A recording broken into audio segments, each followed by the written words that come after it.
Regardez l'intelligence dépassant son coué grâce à l'intelligence aussi technologique de la Rikakwat. Il met tout le joueur de Lupopo dans l'eau.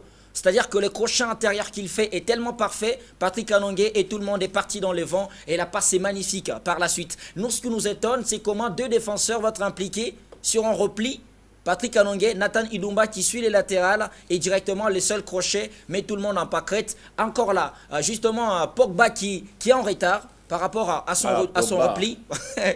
À son repli Gbazeke. Gbazeke, ouais. C'est son vrai nom. Gbazeke qui est en retard sur l'action. Dans son repli, il n'a plus le temps. Voilà, de pouvoir prendre Kassongo Mousseli qui était esselé dans la surface de réparation. La sentinelle doit toujours venir se positionner en défenseur central. Quand Nathan Idumba, par exemple, vient aider sur les côtés, il ne doit pas rester statique. Voilà, l'intelligence dépassant son coin. Les joueurs que vous connaissez, il a joué l'année dernière chez Étoile Jaune. Et là, il est maintenant à temps plein chez le Lumbashi Sport. Les crochets, c'est de l'intelligence, Patrick Anongué. C'est la formation locale, en fait. Ouais, bien joué, un ancien de Saint-Pierre, il faut le rappeler. Hein, c'est voilà. Un académicien, s'il faut l'appeler comme ça. Mais bien formé. Sur l'action seulement, il faut comprendre une seule chose. Il y a déjà quand même de l'excuse plutôt à accorder aux défenseurs centrales. Nathan Idumba qui vient faire... Qui finalement rentre en couverture. Il sort de l'eau en fait. Voilà. Et il joue au moins le ballon sur la ligne et il sauve la première tentative de Lumbashi Sport.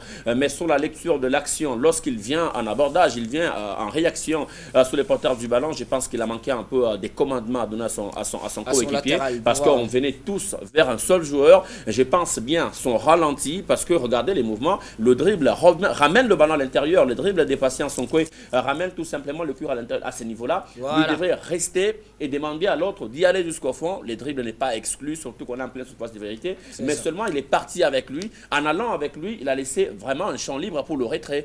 Or, en surface, l'action qu'on doit la plus éviter, c'est ces retraits qu'il va faire là. Le retrait qui est là, il est magnifique. Les retraits qu'il va faire là, c'est pratiquement la grosse erreur du commandant de la défense, comme on peut l'appeler. Voilà. Mais bien sûr, il s'est relevé et puis il est rentré sur la ligne derrière Yves Mukawa pour jouer ce ballon. C'est un peu amateur, avoir des actions comme ça, on s'est fait dribbler à deux. Ça fait un peu rire, mais c'est plutôt des notions qu'il faut que les défenseurs aient. Parce que finalement, il rentre, il joue le cuir. Mais est-ce que dans le marquage, dans le commandement, qu'est-ce qu'il a encore crié sous ses coéquipiers? Rien du tout. Rien du tout, parce qu'on venait de perdre sur un flanc plutôt un ballon. Et lorsqu'on revient, on a face au jeu, il y a des commandements à donner. Allez-y, pointe-toi, et puis finalement, on contrôle l'adversaire. Ce qui n'a pas été fait, je me dis, c'est un peu un manque des formations psychologiques pour le joueur et surtout les formations tactiques dans le jeu. Un joueur, c'est presque un coach quand il est sur le terrain. Et